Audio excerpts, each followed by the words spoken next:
I'm Shaggy, the opinionated hippie, and a mere seconds ago, literally seconds, I just finished listening to disc 3 of Frank Zappa's latest release, the Over-Nite Sensation 50th anniversary box set.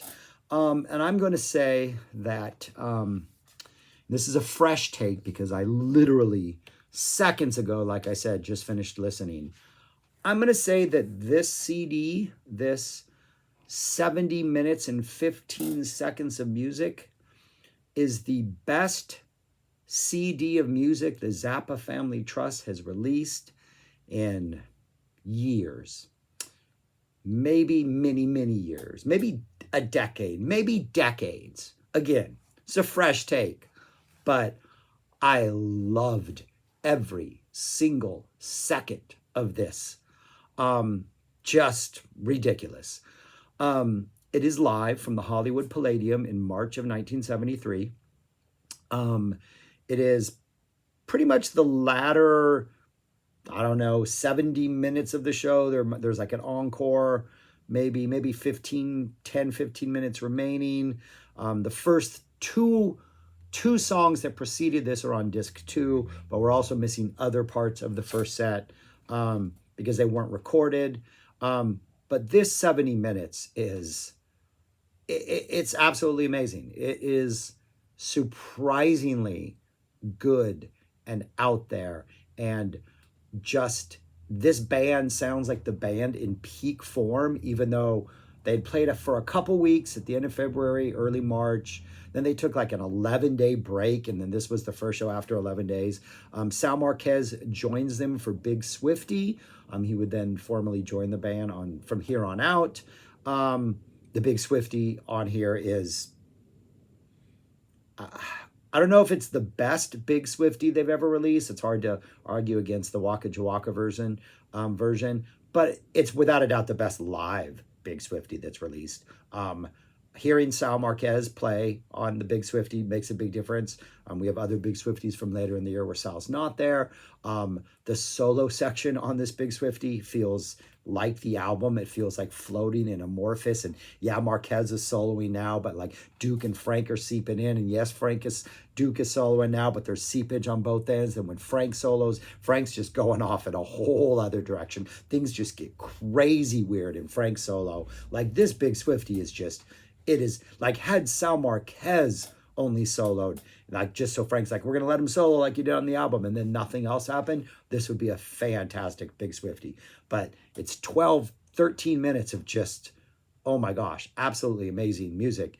And like I was about to like praise this as the best thing on here, but it's probably not the best thing on here because there's we'll get to that. So it starts off with the Cosmic Debris. Pretty good Cosmic Debris. These early Cosmic Debris, Frank does the lyrics slowly and clearly to get his message across. There's like an earnestness to these Cosmic Debris. The solo is pretty nice. But what I realize in the solo is Ralph Humphrey is a beast of a drummer. Because most of my live experience with Humphrey, like previous to the last couple of years when a lot of Humphrey stuff has been released live, was through tapes that weren't the best sounding quality. I don't think I fully appreciated what he is. He is a beast. He is just absolutely amazing. And the second half of this solo in particular, the stuff he is doing just propels this solo to the next level. And of course, the rest of the band is right there with him. Fowler's in the band on bass. You got George Duke. You got Underwood, Ian, and Bruce Fowler on like horns, trombone, respectively. Ruth Underwood's there. George Duke on keyboards. Fantastic band. But the Tom Fowler, Ralph Humphrey rhythmic combination is just, at all points in time, you're just like, oh my gosh, this is ridiculous. The Big Swifty, they are ridiculous, the things they're doing back there to support the musicians, to like push them in different like areas. It's amazing. So we get a Cosmic Debris, which starts things off on like a solid, good footing. Then we introduce Sal Marquez. And I think kind of the key to understanding why this show I think is so good is Frank talks about in the intro of this, how like when you're on the road playing in another city, it's different when you're just playing at home in front of your like locals. And this is a band playing at home in Hollywood in front of like their local fans. And so there is a looseness to this entire show and like a desire to just like every solo feels like the soloist doesn't want it to end because he's having such a good time playing. And there's just everybody gets a lot of time to stretch out their solos, like Marquez's solo in Big Swifty, which is Big Swifty happens after he introduces Marquez. Kind of starts off like Marquez is maybe a little bit nervous, like he's in front of this live crowd. It's a hometown, for the band. He kind of feels like he's rushing his solo. But then after it goes for a while, everything just kind of slows down. And, they say like first year quarterbacks, the game moves too fast. And after you get experience, the game slows down. Feels like things slow down and Marquez is able to stretch out and be a little more like, take his time and inject his personality into it. It's the Big Swifty is ridiculous. After that, Frank introduces The Curse of the Zomboids, which is the successor to Willie the Pimp, I'm the Slime, which when they start the riff, you're like, okay, had the studio version of I'm the Slime gone a different direction, maybe it's a successor to Willie the Pimp, but I can't just get the cartoonish nature of like the dun dun dun dun dun out of it. It's a pretty straightforward, again, like he does with Cosmic Debris, a very I am the slime from like very like clear and enunciating, very earnest in the lyrics. We don't get the little bridge vocals between like the last Frank stuff and the solo. So it's not a complete version of I'm the Slime. But once we get to the solo section, that first part, you kind of have that funk that you're going to have, later in the year, and especially once, they get to the more later versions, when the band starts to loosen up and gets to know it. That funk vibe is meant to be there, but because Humphrey's not very funky, purposefully, it's not a slight against him, he's just not a funky drummer.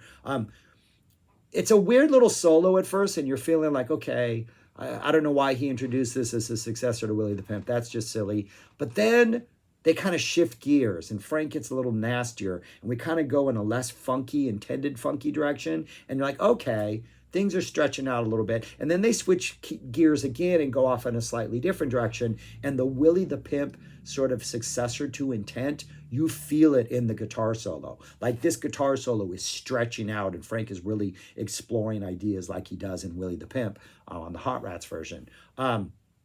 Eventually they wrap it up after maybe 3.5, 4 minutes of it. It could go on longer. Obviously, Frank chose a different path for this song going forward. It would be a much shorter, sort of succinct solo and not like this long exploration as it is here. But this is a really good solo. And at first, like, again, in that beginning, when you're in that part that's usually super funky, it's like, okay, this is interesting. But then, again, they shift gears and you're like, oh my goodness, it's working so much better. Humphrey's in a different place. Fowler's doing amazing. It's a really, really good closing solo. And then we get 4 tracks, which essentially could be one. We get Don't You Ever Wash That Thing.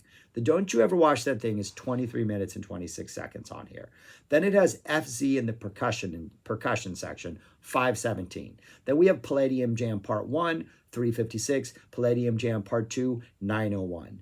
All of that, from the time Don't You Ever Wash That Thing starts, is essentially one continuous piece of music.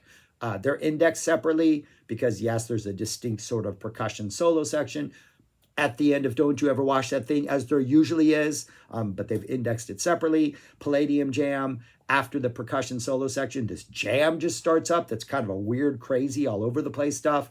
At this point, I think Ricky Lancelotti is joining them and doing some almost like Mooney Can type vocals in there, and things are getting crazy, and Ponty comes in and starts playing stuff, and Frank's playing some weird stuff, and like the first 4 minutes of this Palladium Jam Part 1 is just like crazy. You cannot predict what's going to happen. Chaos. But going back to Don't You Ever Wash That Thing, this version of Don't You Ever Wash That Thing is essentially like the Petit Wazoo jazz version, where you get like little parts, dun dun dun dun dun dun, like really quick run through of like the Don't You Ever Wash That theme, and then we go into solos. But when we go into solos, we don't drop into them and let people solo. Like the rhythm section just takes off on this like really high energy, aggressive sprint.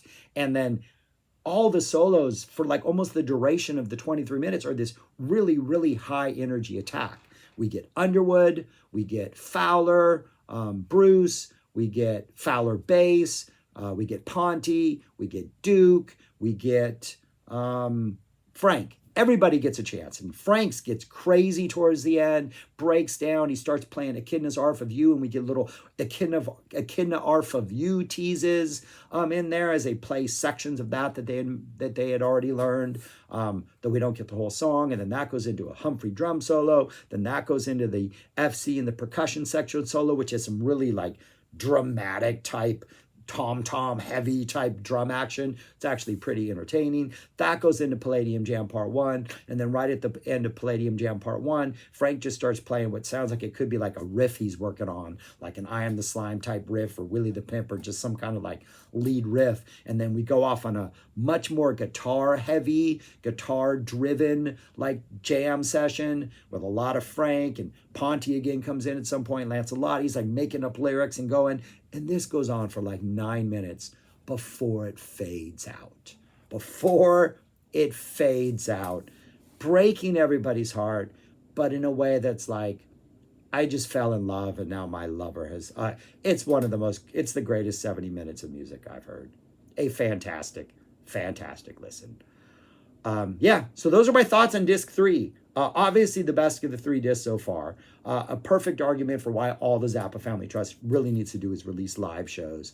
2 disc sets, keep them at $20 or so. This is such great music. Such incredibly great music. Yeah. Disc 3, Over-Nite Sensation, live at the Hollywood Palladium. This is fantastic. All right. Thanks for watching. Let me know what you think of this disc if you listen to it. Talk to you later.